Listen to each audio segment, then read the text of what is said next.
Big game for you, wasn't it? Big opportunity? Every game's a big game.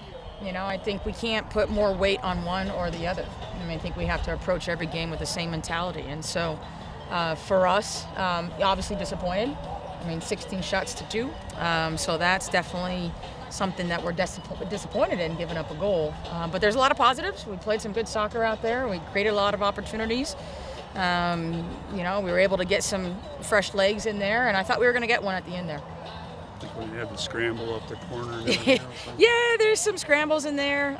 We need to be a little bit more patient around the final third. I thought there were some times where we were shooting from a little bit deep when we could maybe make one more pass, and that was our halftime message, to have a little bit more patience around the final third, because the passing channels were going to open. And I think we got a little anxious there, but we'll go back to film and watch it and clean it up and make it better for the start of Pac-12.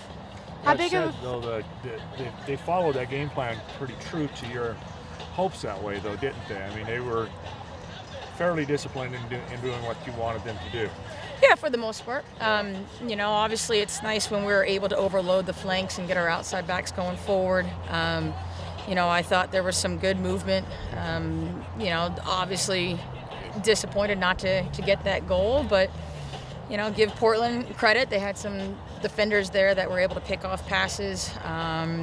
They dropped early and read our long balls in behind pretty easily. So we just have to be a little bit more sophisticated in the final third.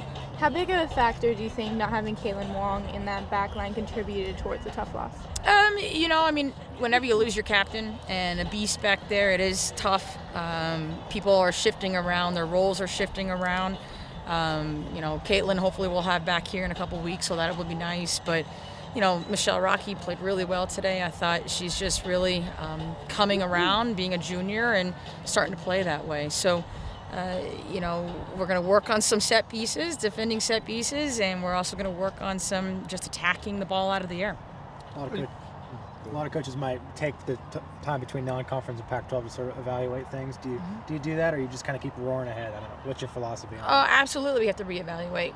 We have goals for each match. We have halftime goals. We have positional goals. We'll go back, reassess those goals, set new goals for the Pac-12, and the Pac-12 is conference champions. We don't have a conference tournament at the end. Each game is a championship game, and each point matters. And we have to find a way to fight and claw and get any kind of point we can.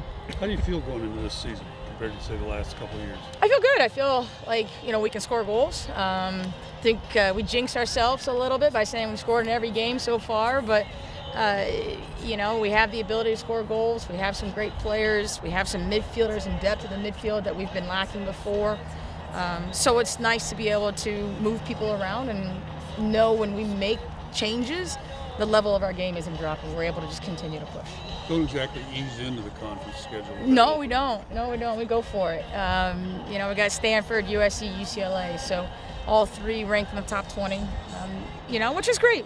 You know what you're going to get in the Pac-12.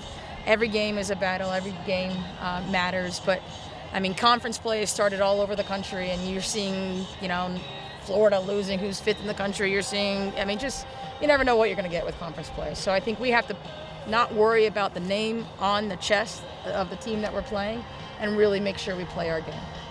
Was the RPI release on your radar today, or is that something that you guys definitely of? Yeah, for sure. I think we were I was happy with that. I knew that our strength of schedule would put us in a good competitive spot moving forward, and now we just need to take care of some things in the Pac-12.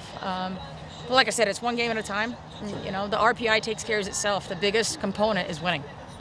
So that's the biggest thing, that you can control yourself.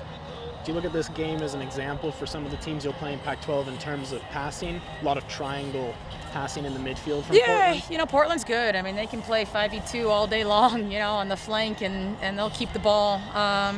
It definitely prepares us. Stanford is very good technically. They're going to move the ball. USC, UCLA. All the Pac-12 schools are good on the ball. Some might be a little bit more direct than the others, but it's nice for us to have played a non-conference schedule that has different personalities and different styles of soccer.